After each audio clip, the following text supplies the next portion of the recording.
The number grows, slowly, carefully. But the feeling does not change.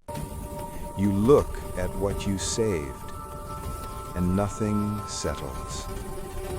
There is no relief, no sense of safety.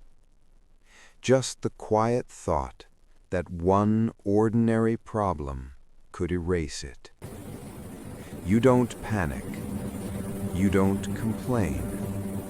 You simply notice that saving no longer feels reassuring. And that thought stays longer than it should. Every month follows the same shape. Money arrives. Money leaves. Rent takes its share. Bills follow without noise. Groceries cost a little more than expected. Not enough to react, just enough to register. You save what remains, carefully, consistently. You skip small comforts, delay replacements, postpone ease. Then something minor happens. A repair, a medical cost, a sudden change in plan. The savings dip, not dramatically, just enough to notice. Time moves on. The cycle repeats. Saving feels less like progress and more like maintenance. Most people explain this in familiar ways. They say prices are rising. They say times are uncertain. They say they need to earn more. The logic makes sense.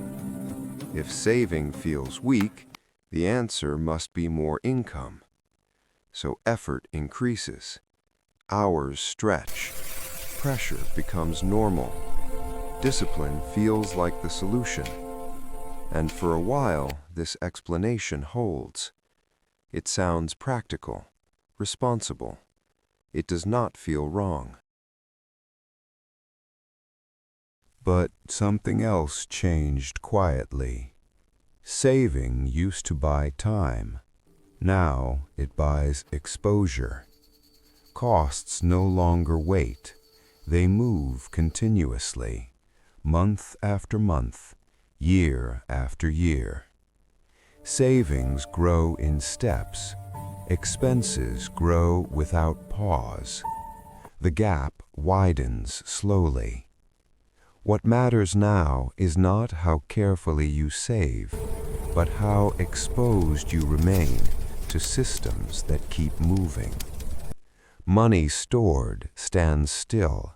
The environment around it does not. This is not about discipline failing. It is about position changing. This shift alters decisions without announcing itself. People work longer to protect the same ground. They delay rest. They delay risk. They delay comfort. Stress becomes constant. Time feels compressed. Choices narrow. Life feels busy, but oddly unchanged. The pressure feels personal, but it isn't. It comes from staying stationary inside a structure that no longer is. From inside the cycle, it feels like effort is failing. From a distance, it looks structural. Saving feels pointless not because it has no value, but because the context around it shifted. The rules did not disappear, they moved quietly, and most people were never told. Many people carry this tension in silence. They stay careful. They stay responsible. They assume the unease means they are doing something wrong. Often, it means they are standing still while the ground keeps moving. If this perspective felt familiar, you may want to stay.